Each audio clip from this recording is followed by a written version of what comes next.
रविवार को पहला प्रदर्शन अशोक हुड्डा के खिलाफ आपके नेतृत्व में हुआ था। उन लेडीज़ों के सामने अभद्र भाषा का प्रयोग कराया, गालियाँ दी गंदी गंदी।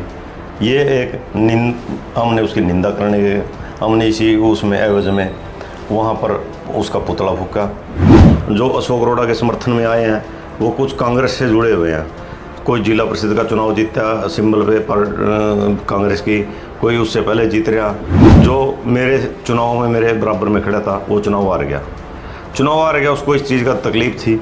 जो व्यक्ति ऊपर जाने की सोच रहा है उसको नीचे लाने की सोच रहे हैं। वो तो कि किसी 10 आदमी ने इकट्ठे कर लो, गरीब व्यक्ति के खिलाफ कोई भी बोल देगा। बोले तो क्या अमीर के खिलाफ बोल के दिखाओ ना भाई साहब, कोई तकड़े के खिलाफ बोलो। नमस्कार दोस्तों, मैं डॉक्टर राजेश वधवा, आप देख रहे हैं खबरनामा हरियाणा। दोस्तों, शुक्रवार 23 मई के दिन थानेसर नगर परिषद की हाउस की जो दूसरी बैठक हुई थी, उस बैठक में जो हंगामा हुआ वो हम सब ने देखा। उस बैठक के बाद रविवार के दिन धर्मनगरी कुरुक्षेत्र में विधायक अशोक हुड्डा के खिलाफ 2 प्रदर्शन हुए माफी डांडा के समर्थन में। पहला प्रदर्शन अंबेडकर चौक पर हुआ, दूसरा प्रदर्शन शाम के समय भाजपा महिला मोर्चा द्वारा किया गया। पहला जो प्रदर्शन हुआ वो राजेंद्र घराटसी के नेतृत्व में हुआ, अंबेडकर चौक पर हुआ, माफी डांडा के समर्थन में हुआ। उसके बाद सोमवार को उसी गुरु रविदास मंदिर एवं धर्मशाला परिसर में जो है अशोक हुड्डा के समर्थन में एक बैठक आयोजित की गई, प्रेस वार्ता का आयोजन किया गया। फिर आज एक प्रेस वार्ता अशोक हुड्डा के समर्थन में ही वाल्मीकि धर्मशाला में की गई। इन कई बैठकों में एक नाम चर्चा में आया, नाम था राजेंद्र घराटसी का। राजेंद्र घराटसी वही शख्स हैं जिन्होंने जिला परिषद का चुनाव लड़ा था भारतीय जनता पार्टी की टिकट पर, और राजेंद्र घराटसी वही शख्स हैं जिनके नेतृत्व में रविवार को अंबेडकर चौक पर अशोक हुड्डा के खिलाफ प्रदर्शन किया गया था, उनका पुतला फूंका गया था। राजेंद्र घराटसी को कई लोगों ने टारगेट किया, कई लोगों ने उन पर आरोप लगाए कि उनके द्वारा जो है SC एक्ट की आड़ में कई लोगों पर मुकदमे दर्ज कराए गए। जब वो खबरें चली हमने भी दिखाई। उन खबरों को देखकर अब राजेंद्र घराटसी खुद खबरनामा हरियाणा के कार्यालय में पहुंचे हैं। उनका ये कहना है कि उन पर जो भी आरोप लगाए गए हैं, जो भी हमने खबरें दिखाई हैं, उन पर जो आरोप लगे हैं वो सारे झूठे और बेबुनियाद हैं। अब हम उस विषय को लेकर खुद राजेंद्र घराटसी से बात करेंगे। राजेंद्र घराटसी हमारे साथ हैं, इनका पक्ष जानना चाहेंगे कि आखिर जो इन पर आरोप लगे हैं वो उन आरोपों को लेकर क्या कहना चाहते हैं। राजेंद्र जी, सबसे पहले आपका खबरनामा हरियाणा में स्वागत है। मैं खबरनामा हरियाणा की तरफ से आपके चैनल का धन्यवाद करता हूँ। राजेंद्र जी, आप यहाँ पहुँचे, आपका जब फ़ोन आया कि राजेश जी आप कहाँ हो, मैंने कहा कार्यालय में हूँ। आपने कहा मैं मिलना चाहता हूँ, आप 2 दिन से मेरे खिलाफ खबरें दिखा रहे हो, मेरे ऊपर आरोप लग रहे हैं। जबकि वो आरोप हमने कोई नहीं लगाए, समाज के लोगों के द्वारा ही लगाए गए थे, जिन लोगों ने प्रेस वार्ता की अशोक हुड्डा जी के समर्थन में। आप अपना पक्ष रखना चाहते हैं, आप रख सकते हैं। तो सीधी सी बात है कि खबरनामा हरियाणा ने कोई अपनी तरफ से आपके लिए बारे में नहीं दिखाई, आपके ऊपर हमने कोई आरोप नहीं लगाया, आरोप समाज के लोगों ने लगाया। अब आप अपनी बात रख सकते हैं इस ढंग से कि अगर मान लीजिए मैं ही पहले बजाय आप कुछ कहें कि मेरे ऊपर झूठे आरोप हैं, जैसे आपने फ़ोन पे कहा, मैं आपसे सीधा एक प्रश्न ये करना चाहूँगा कि शुक्रवार को जो कुछ हुआ, थानेसर नगर परिषद में हंगामा हुआ, जो भी हंगामा हुआ सब ने देखा। रविवार को पहला प्रदर्शन अशोक हुड्डा के खिलाफ आपके नेतृत्व में हुआ था। शनिवार को कुछ नहीं हुआ, रविवार को हुआ। आपको ऐसी क्या जल्दी थी कि समाज का नेता बनने की, उनका पुतला जलाने की और प्रदर्शन करने की? मैं आपको एक बात बताना चाहता हूँ। मैं भारतीय जनता पार्टी से जुड़ा हूँ। मैंने 2022 में जिला परिषद वार्ड नंबर 12 से चुनाव लड़ा। उससे पहले मैं पूर्व में सरपंच रहा 16 से 21 तक, और मैंने गांव में अनेकों कार्य करवाए हैं जो 50 साल में जिन इतने विकास कार्य नहीं हुए जो मैंने करवाए हैं, और अनेक कब्जे छुटवाए हैं। जिन लोगों के कब्जे थे वो कब्जे छुटा कर मैंने विकास कार्य करवाए हैं। गांव के लोग ये नहीं कह सकते कि भी इसने काम नहीं करे हैं। लेकिन जो 23 तारीख की घटना है जी नगर परिषद की, 23 तारीख को जो बात हुई थी उसमें जैसे महिला के वहाँ बैठी थी, हमारे समाज की भी, अन्य सारे समाजों की बैठी थी, वो सारी नारी शक्ति हमारी हैं, अपनी बहन हमारी माताएं हैं। उनके वहाँ उपस्थित होने के उस उपरांत भी अशोक हुड्डा जी विधायक हैं हमारे थानेसर से, मंत्री रहे, पूर्व मंत्री रहे, उन्होंने वहाँ पर उन लेडीज़ों के सामने अभद्र भाषा का प्रयोग कराया, गालियाँ दी गंदी गंदी। ये एक हमने उसकी निंदा करने के, हमने इसी उसमें एवज में वहाँ पर उसका पुतला फूका। हमारा कोई और उद्देश्य नहीं है कि मैं किसी के खिलाफ हैं, लेकिन हम इस बात के खिलाफ हैं कि भी वहाँ हमारी बहन बेटियाँ बैठी थी, माफ़ी डंडा थी, अन्य और भी थी, भी उन्होंने ऐसी भाषा क्यों बोली जिससे कि वो भाई औरतें हैं, लेडीज़ हैं, कम से कम वहाँ इस चीज़ की तो शर्म करनी चाहिए थी इनको। अब ये सारा टारगेट समाज के कुछ लोग जो अशोक अरोड़ा के समर्थन में आए हैं, वो कुछ कांग्रेस से जुड़े हुए हैं। कोई जिला परिषद का चुनाव जीता सिंबल पे पर कांग्रेस की, कोई उससे पहले जीत रहा, कोई अब नगर परिषद की चेयरमैन थी बैसी मादरा से सुनीता नेहरा, वो भी आई, अन्य और साथी भी आए।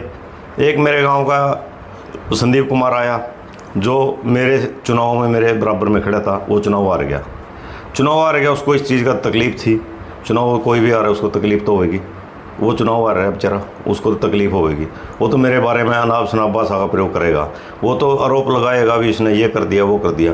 जब कोई एससी का कोई भी व्यक्ति किसी भी पद पर आ जाए, उसको बड़ी दिक्कतों का सामना करना पड़ता है। कोई भी आप किसी भी एससी को देख लो, लेकिन हमने जो विकास कार्य करे उनमें कोई बात हुई, हमारे साथ कोई घटना हुई, तभी पर्चा दर्ज हो है। वैसे तो किसी को होता नहीं। जी। बिना सबूत बिना आधार के तो पुलिस भी पर्चा दर्ज नहीं करती, तभी तो दर्ज हुए हैं जब वो कोई घटना हुई है। वैसे कोई पागल थोड़ी है अभी कोई किसी मतलब आपका कहना सीधा सीधा है कि भाई आप राजनीति से जुड़े हो।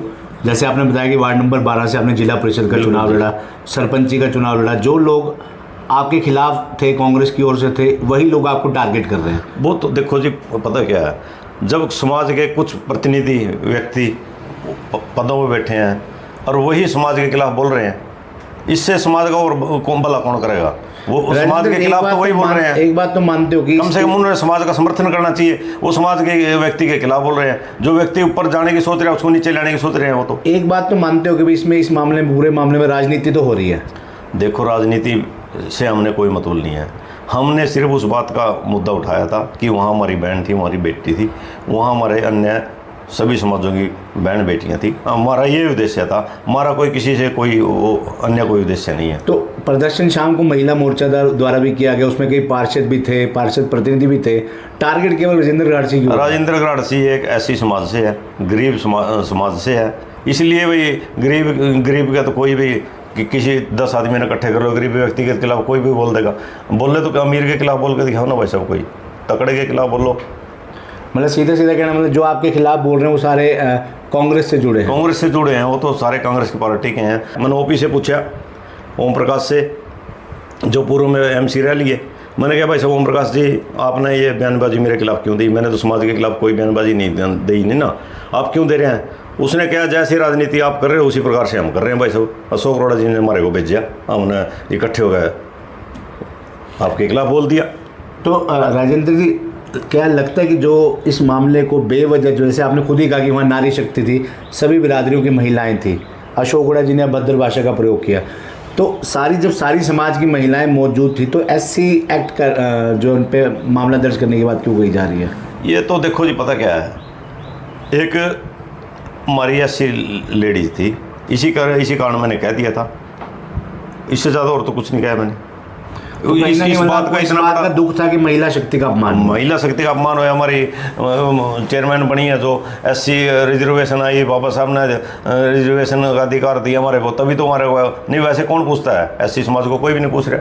मतलब आप सीधे सीधा राजेंद्र जी, एक बात तो हो रहा है, जब से ये मामला हुआ है लगातार, पहले आपने किया प्रदर्शन, फिर शाम को महिला समाज का, अगले दिन जो है उसी रविदास मंदिर में अशोक अरोड़ा के समर्थन में, आज वाल्मीकि समाज के समर्थन में।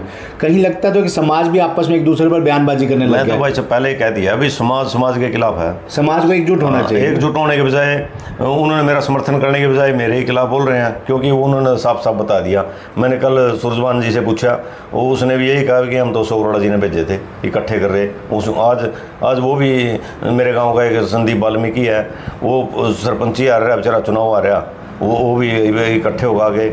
जिला परिषद का मेंबर है, कांग्रेस पार्टी से है, उससे पहले वो भी कांग्रेस पार्टी से है। ये सारे कांग्रेस पार्टी वाले अशोक अरोड़ा के समर्थन में आए हैं। मतलब लड़ाई सीधी सीधी कांग्रेस और भाजपा की है, और टारगेट मेरे को बना रहे हैं ये झूठा। तो इस मौके पे जैसे आपने खुद कहा कि आप पे जितने भी आरोप लगे हैं सारे बेबुनियाद हैं, अगर मैं इस पूरी बातचीत का एंड करूं तो पूरे समाज को आप क्या अपील करना चाहोगे, क्या संदेश देना चाहोगे इस मैं मामले को अपने लेकर? समाज को यही अपील करना चाहता हूँ कि आप उसकी जांच करें, उसका सोच विचार करें। सोच विचार के ही किसी के बारे में, समाज के व्यक्ति के बारे में बोलना चाहिए। अन्य किसी भी वैसे झूठे आरोप नहीं लगाने चाहिए, भाई ये तो इस प्रकार से है, ये तो जीरो है, ये तो है वो है, इस प्रकार से कुछ नहीं है। आप उसकी जांच करें, समाज के अंदर बैठ के 4 आदमी बैठे हैं, 10 आदमी बैठे हैं, फिर उसका निष्कर्ष निकालें। ऐसे तो आरोप कोई भी किसी पे लगा दे झूठे। जी धन्यवाद। तो ये थे राजेंद्र गराड़सी जी, जिनका सीधे तौर पर ये कहना है कि इन पर लगाए गए सभी आरोप बेबुनियाद हैं, क्योंकि नगर परिषद थानेसर में जो उस दिन हंगामा हुआ, उस हंगामे के बाद राजनीति जारी है। राजनीति भाजपा वर्सेस कांग्रेस समर्थकों की है। जो अशोक अरोड़ा के समर्थक हैं वो इन पर आरोप लगा रहे हैं। इन्होंने भारतीय जनता पार्टी का एक वफादार सैनिक होने के नाते नारी शक्ति का जो अपमान हुआ उसके खिलाफ आवाज़ उठाई, अंबेडकर चौक पर पुतला फूंका, लेकिन टारगेट इनको वो लोग कर रहे हैं जो राजनीतिक मंशा लिए हुए हैं, चाहे इनके मुकाबले कोई चुनाव में आ रहा है, चाहे अशोक अरोड़ा के समर्थक है, चाहे कांग्रेस पार्टी का जुड़ा है, क्योंकि ये भाजपा के समर्थक हैं। जिला परिषद का इन्होंने चुनाव लड़ा था, इसीलिए राजेंद्र गराड़सी को टारगेट किया जा रहा है। कुल मिलाकर अंत में इन्होंने एक बात अच्छी कही कि इस मामले में समाज को एकजुट होना चाहिए। मामला कोई भी हो, समाज कोई भी हो, समाज को संयम से काम लेना चाहिए, बजाय एक दूसरे पर आरोप प्रत्यारोप लगाने के। जो समस्या है उसका समाधान ढूंढना चाहिए, ना कि एक दूसरे पर आरोप लगाने चाहिए।